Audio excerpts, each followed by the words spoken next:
अपने अगले श्लोक की तरफ। जब वह मेघ उस यक्षिणी के घर पहुंच गया या उस यक्ष के प्रियतमा के घर पहुंच गया तो उन्होंने सारी चीज़ें अभी घर के बारे में बताई। जाओगे यह मिलेगा, यह चीज़ होगा, ऐसी करती होगी, ऐसा उपवन होगा, ऐसा तालाब होगा, ऐसा पक्षी बैठता होगा, इतने प्रकार के पहचान बताए। मेघ तो घर पहचान लिया, अब उसकी पत्नी को कैसे पहचानेगा, इसकी व्याख्या अगले श्लोक में की गई है। 21 नंबर का श्लोक है, बहुत ही रमणीय श्लोक है। सारा विशेषण इसमें स्त्री का ही दिया गया है कि एक सुंदर स्त्री में कौन से गुण होने चाहिए। आप अपने स्त्रीत्व से तुलना कीजिएगा, यदि आप स्त्री हैं तो स्त्रीत्व से तुलना कीजिएगा कि सुंदर स्त्री के लक्षण क्या होते हैं। आइए हमारे साथ बोलिए कि तन्वी श्यामा शेखरे दर्शना पक्वबिम्बाधरोष्ठे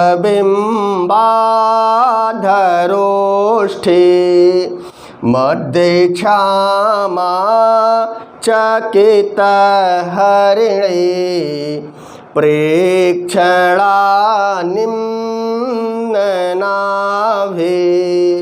श्रोणे भारा अलस गमना स्तोकनम्रास्तनाभ्यां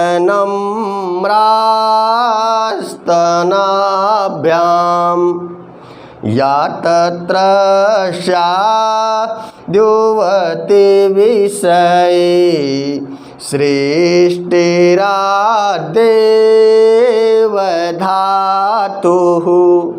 यहाँ बताया कि हमारी प्रियतमा को तुम कैसे पहचानोगे। अब एक एक लक्षण बताया जा रहा है कि जो हमारी प्रियतमा है, जो हमारी यक्षिणी है, वह तन्वी है, अर्थात वह दुबली पतली है। और बताया कि वह श्यामा है, अर्थात वह नवेली है, नवयुवती है या 16 वर्षीय हमारी पत्नी है। अभी नहीं तो शादी हुई थी, तभी तो कुबेर ने श्राप दे दिया था। तो वही अपनी स्त्री के बारे में बताया। और सुंदर स्त्री की लक्षण भी यही है कि सुंदर स्त्री वही है जो दुबली पतली हो। और श्यामा अर्थात श्यामा माने जवान भी होता है, जवान स्त्री ही सुंदर होती है। तो श्यामा भी है, नवेली भी है, नवयुवती भी है, जवान भी है और 16 वर्षीय भी है। कोई सा भी अर्थ लगा सकते हो। 4 बताए, जवान, नवेली माने नई युवती, नवयुवती, और बताया 16 वर्षीय, 16 वर्ष वाली हमारी यक्षिणी है। और शिखर दशना, नुकीले दांत वाली हमारी जो स्त्री है ना, वो नुकीले दांत वाली है, तीक्ष्ण दांत वाली है। और हमारे समुद्र शास्त्र में बताया गया है कि जिस स्त्री की दांतें नुकीली होती हैं, तीक्ष्ण होती हैं, वह सौभाग्यशाली होती है। और आगे बताया कि पक्वबिम्बाधरोष्ठे, पक्व माने पके हुए, बिंब माने बिंब फल के समान, अधरोष्ठ अधर ओष्ठी, अर्थात जैसे बिंब के फल पक जाते हैं उसी के समान, अधर माने ओठ वाले। तो जो पक्व बिंब होता है, आपने देखा होगा, यदि ग्रामीण क्षेत्र से होंगे तो देखे होंगे कि जो कौवा या काग जिस फल को खाता है, आप कुनरू का फल देखे होंगे, उसी की आकृति वाला होता है। जब वो पक जाता है, उसमें जो लालिमा पाई जाती है, उसको कौवा बड़े चाव से खाता है। तो वह खट्टा खट्टा होता है। तो वही पक्वबिम्बाधरोष्ठी, कैसे उसके अधर हैं, कैसे उसके होठ हैं, तो बताया पक्वबिम्बा फल के समान है, पके हुए बिंब फल के समान है। तो कहने का तात्पर्य हुआ कि लाल लाल होठों वाले। हे मैं, तुम्हारी जो भाभी है ना, वह दुबली पतली है, 16 वर्ष की है, दांत नुकीले हैं, अर्थात सौभाग्यशाली है। पक्वबिम्बाधरोष्ठी, लाल लाल होठों वाली है। कहा जाता है कि रति रहस्य नामक एक शास्त्र है, उसमें आया है इसकी चर्चा इसकी चर्चा की गई है कि जिस स्त्रियों की स्वाभाविक ओठ लाल होते हैं वह उन स्त्रियों में कामुकता ज़्यादा पाई जाती है। इसीलिए लाल लाल होठों वाली। कितने विशेषण मिले उस यक्षिणी के? 1 2 3 4। पहला विशेषण तन्वी, दूसरा श्यामा, तीसरा शिखरी दशना, चौथा बताया पक्व बिंबाधरोष्ठी कि सौभाग्यशाली है, लाल लाल होठों वाली है, अर्थात उसमें कामुकता है। और बताया कि मध्य श्यामा, जो हमारे शरीर का मध्य भाग है, तो मध्य भाग अर्थात कटि प्रदेश वह क्षीण है, अर्थात दुबला है। कहने का तात्पर्य कि हमारी जो यक्षिणी है, जो तुम्हारी भाभी है ना, उसका कमर पतला है, वह पतली कमर वाली है। और चकित हरिणी, जैसे चकित में भयभीत होता है, जैसे कोई हिरण के अंदर डर उत्पन्न हो जाए, भय उत्पन्न हो जाए तो उसकी आंखें चंचल हो जाती हैं, उसी तरह हमारी जो प्रियतमा है या तुम्हारी जो भाभी है वह चकित हरिणी प्रेक्षणा है, उसके भी आँखों में चंचलपन है, चंचलतापन है। और बताया कि निम्न नाभि अर्थात गहरी नाभि वाले, जिस स्त्री के नाभि ज़्यादा गहरी होती है उसके अंदर काम रति बहुत ज़्यादा होती है, अर्थात तुम्हारी भाभी गहरी नाभ वाली है। और तीसरी लाइन में बताया कि श्रोणी भारात अलस गमना। श्रोणी भारात अर्थात श्रेणी के भार के कारण, माने कटि प्रदेश से नीचे जो मनुष्य का पिछला हिस्सा होता है जिससे हम बैठते हैं, जो हमारा पिछला हिस्सा होता है उसे नितंब कहते हैं, और जो हमारा कटि प्रदेश से आगे वाला हिस्सा होता है उसे जघन कहते हैं। और बताया कि वह जो हमारी कांता है, हमारी प्रिया है, हमारी भार्या है, अर्थात तुम्हारी जो भाभी है वह श्रोणी भारात है, उसके नितंब बड़े बड़े हैं, उसके जो श्रोणी भारात पिछला हिस्सा है बहुत बड़ा बड़ा है, जिससे वह अलस गमना, बहुत अलस गमना माने आलस से चलती है, अर्थात मंद मंद चलती है। किसके कारण? नितंब के भारी होने के कारण तुम्हारी भाभी बहुत धीरे धीरे चलती है।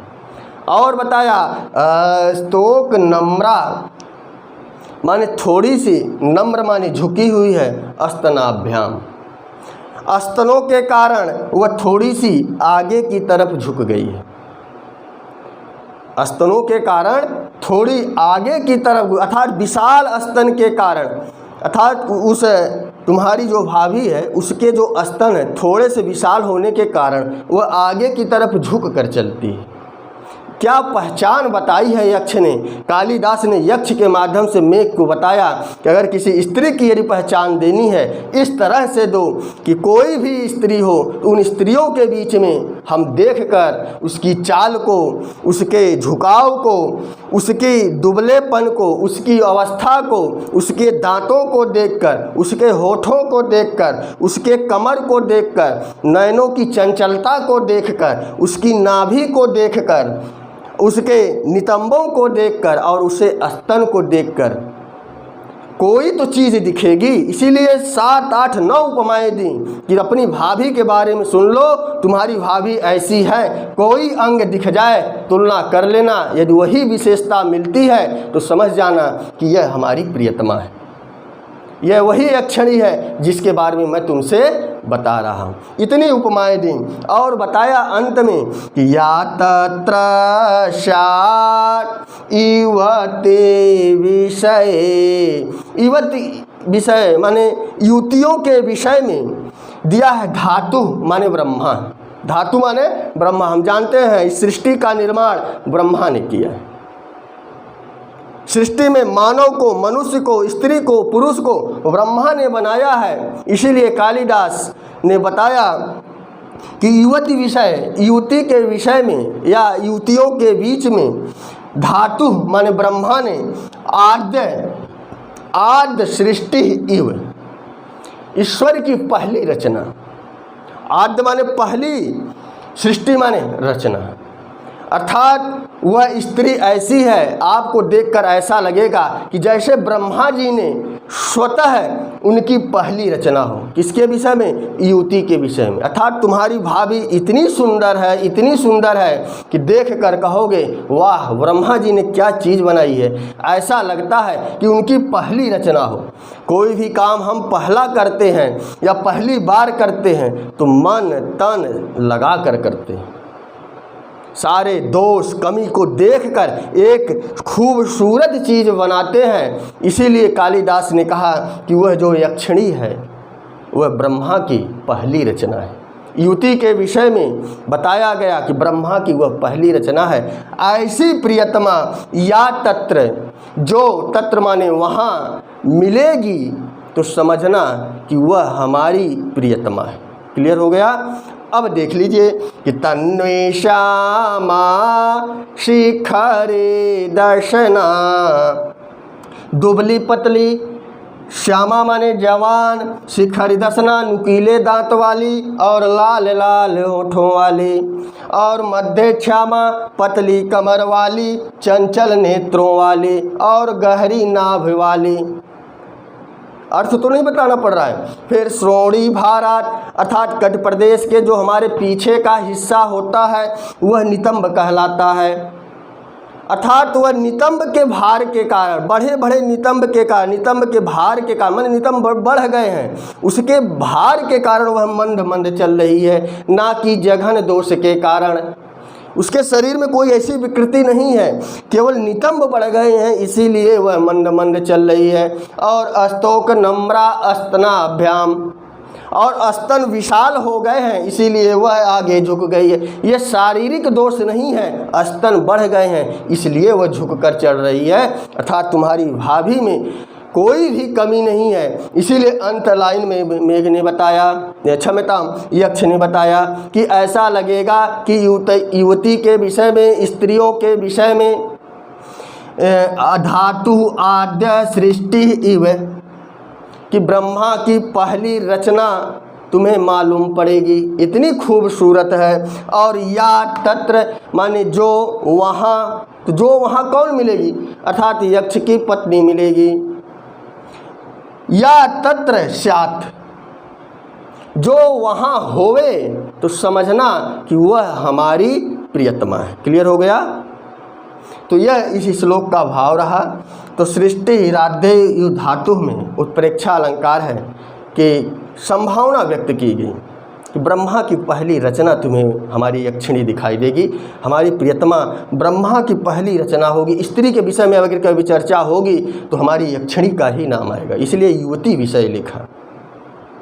तो जो या माने जो तत्र माने वहाँ, वहाँ कहाँ? उस हमारे घर में। जो स्यात् माने होवे या भवेत होवे तो समझना कि वह हमारी प्रियतमा है। अब प्रश्न बनेंगे कि तन्वी का यक्षिणी, का लगाते चले जाओ, क्योंकि यह स्त्री के बारे में चर्चा हो गई। श्यामा का यक्षिणी, शिखर दर्शना का यक्षिणी, पक्व बिंबा धरोष्ठी का यक्षिणी, मध्य क्षामा चकित हरणी प्रेक्षणा का यक्षिणी, निम्न नाभि का यक्षिणी, श्रोणी भारात अलस गमना स्तोक नम्रा स्तनाभ्याम का यक्षिणी, यक्ष की पत्नी। अर्थात हे मेघ, तुम्हारी भाभी, पीछे चर्चा कर दिया गया कि तुम्हारी भाभी कभी कभी मित्र भी बताया है, मोर को उन्होंने क्या बताया? मित्र बताया। तो कभी कभी प्रश्न बन जाएगा, पीछे हमने पढ़ के आए हैं अभी कल के ही श्लोकों में, कि जो तुम्हारा वह सुहृत है माने मित्र है, कौन? नीलकंठ है। कल हम पढ़ के आए थे वह नीलकंठ तुम्हारा मित्र है।